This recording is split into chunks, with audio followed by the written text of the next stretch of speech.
I came into the compound and saw the children. 4 young children, beautiful children, 3 boys, 1 girl.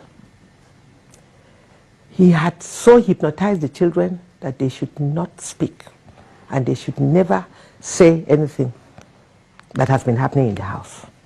I came in with a crew, with all the directors from the ministry and the permanent secretary. And so sad, we did all we could. We met a friend of his there who has stationed himself to monitor what is happening, and a nanny that visits them to take care of the children. So when I was asking questions, the children, I saw that they were not forthcoming. And I now excused everyone out. I said I needed to have one-on-one with the children. So I sent all the children in. I asked the nanny to take them in. I started with the first son. I said, "Do you love your mommy?" He said, "Yes." "Has your mommy taught you to tell lies?" He said, "No." I said, "You know that, is she alive or dead?" He said, "She's dead." "You know that she's now your angel and she's watching you. She'll be very sad if you tell lies." I'm here. I introduced myself and I told him that the president is concerned, every Nigerian is concerned. We all join them to mourn Osinachi'S death. But what we want from him is the truth. If they want us to help them, all I want from you is the truth. The boy adjusted his seat. He looked at me. I said, "Do you fear God? Did your mom teach you how to pray and speak the truth?" He said, "Yes." Then he opened up. There was nobody, myself, himself, and my permanent secretary. And thank God, my permanent secretary was recording everything. The boy now opened up and said that their dad used to beat their mom, and their mom was always sad. She would always sad and thinking he will beat her and fling her off. He doesn't spare them himself, that he gathered them in the room and will be beating them with a big belt. If the mom comes in to ask him to stop, he will turn back on her, beat her, lift her, fling her up. And that has always been the issue. And that they are always scared, and that he doesn't go out, he's always in the home. It's the mom that runs around.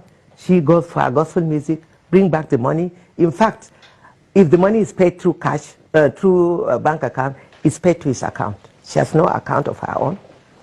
Any cash she comes back with, he collects it. And he will give just a peanut to her for feeding.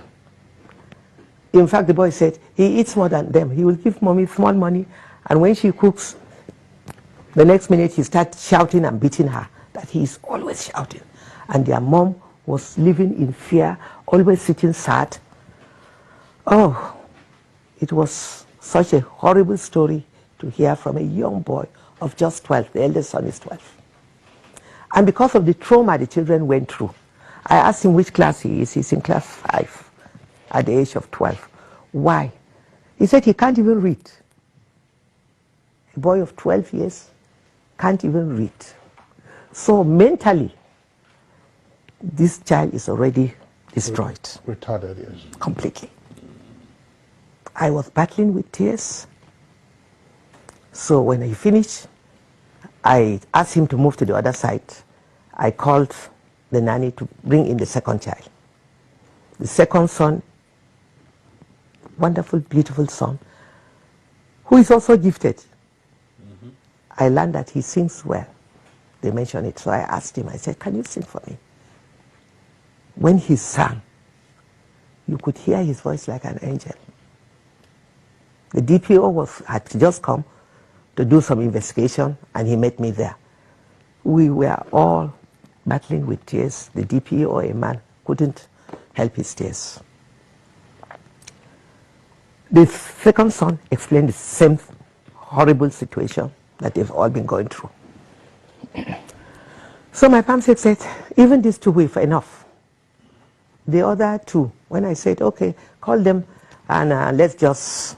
the third one said, "No, mommy, I want to talk." The little one, they insisted that they will also tell their story. So we sent everyone out, and we listen to each one of them, one after the other. In fact, the last one is 7. A girl, the only girl in the house. It's so sad.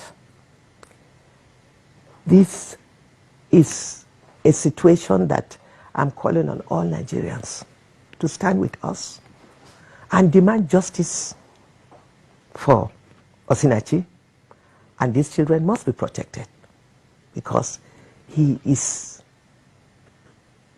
not just a bully.